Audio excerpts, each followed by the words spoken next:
Hi there. The book I chose for you today is Rosie Revere, Engineer by Andrea Beatty and illustrated by David Roberts.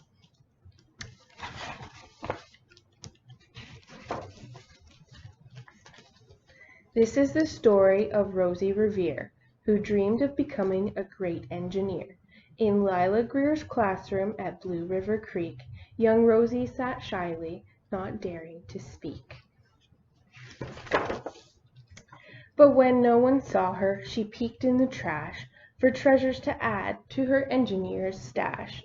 And late at night, Rosie rolled up her sleeves and built in her hideaway under the eaves. Alone in her attic, the moon high above, dear Rosie made gadgets and gizmos she loved. And when she grew sleepy, she hid her machines far under the bed where they'd never be seen. When Rosie was young, she had not been so shy. She worked with her hair swooping over one eye, and made fine inventions for uncles and aunts, a hot dog dispenser and helium pants.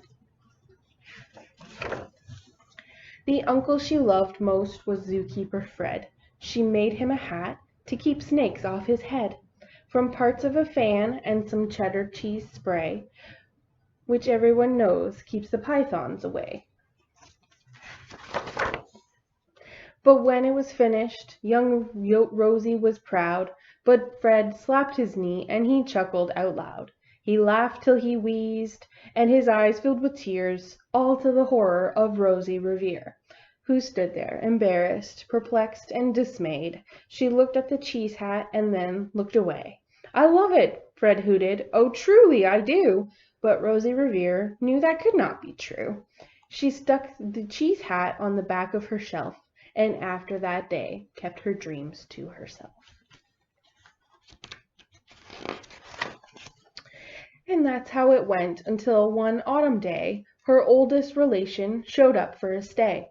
Her great-great-aunt Rose was a true dynamo who'd worked building airplanes a long time ago.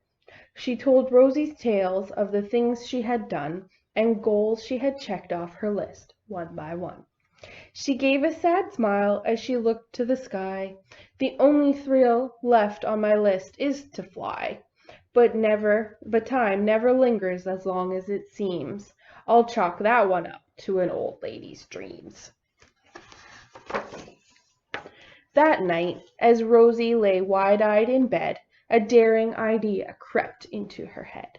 Could she build a gizmo to help her aunt fly? She looked at the cheese hat and said, "No, not I." But questions are tricky, and some hold on tight, and this one kept Rosie awake through the night.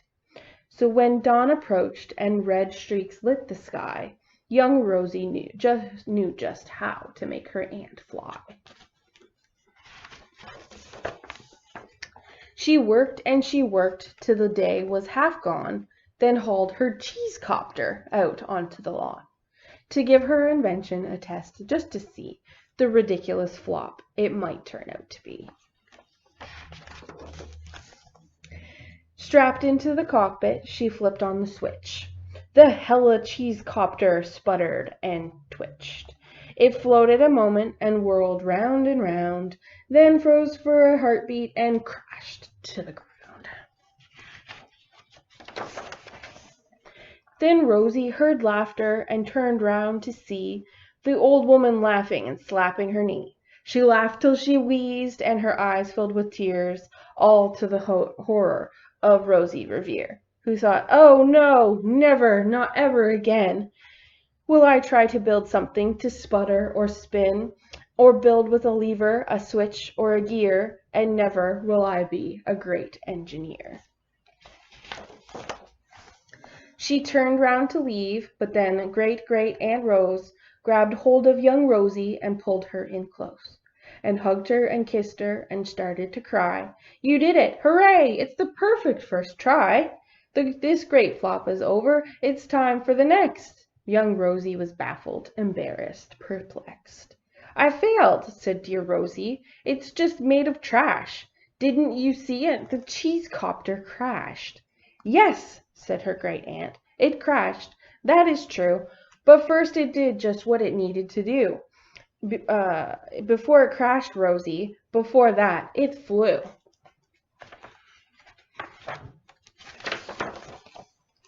Your brilliant first flop was a raging success. Come on, let's get busy and on to the next. She handed a notebook to Rosie Revere, who smiled at her aunt as it all became clear. Life might have its failures, but this was not it. The only true failure can come if you quit. They worked till the sun sneaked away to its bed. Aunt Rose tied her headscarf around Rosie's head and sent her to sleep with a smile ear to ear, to dream the bold dreams of a great engineer. At Blue River Creek, all the kids in grade 2 build gizmos and gadgets and doohickeys too. With each perfect failure, they all stand and cheer, but none quite as proud as Rosie Revere. The end. And now I just want to go back to a page here and point out some of the drawings of different aircraft here. So up in the corner, it says in 1784, Elizabeth Thibault became the first woman to fly in a hot air balloon. The hot air balloon was called La Gustave. This one here is a Blériot monoplane, similar to the one flown by Harriet Quimby, the first woman to gain a pilot's license in the United States in 1911. This one here, it says E. Lillian Todd was the first woman to design airplanes in 1906. This one here, which is kind of hard to see in the crease here, is a Curtiss JN4 known as a Jenny, and it was flown by Bessie Coleman in 1922. This airplane up here is a plane named Friendship, and it was flown by Amelia Earhart to traverse the Atlantic Ocean in 1928. This one over here is a Lockheed Vega 5B, and it was used by Amelia Earhart to fly solo across the Atlantic Ocean in 1932. And then lastly, this one down here is a Boeing 747, and Lynn Ripplemeyer was the first woman to pilot a Boeing 747 in 1980. So those are some interesting historical facts there.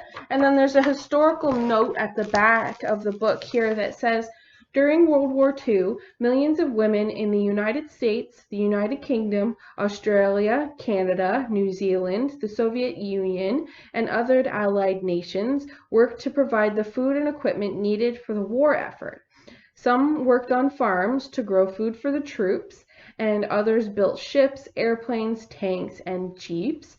With the help of many women, American factories produced more than 300,000 aircrafts, 86,000 tanks, and 2 million army trucks during the war. In the United States, these women were represented by Rosie the Riveter, the scarf-wearing fictional character whose slogan was, "We can do it." And that is also the inspiration for Rosie's great-great-aunt Rose, and who Rosie Revere is named after. So I hope you enjoyed that. Thanks. Bye.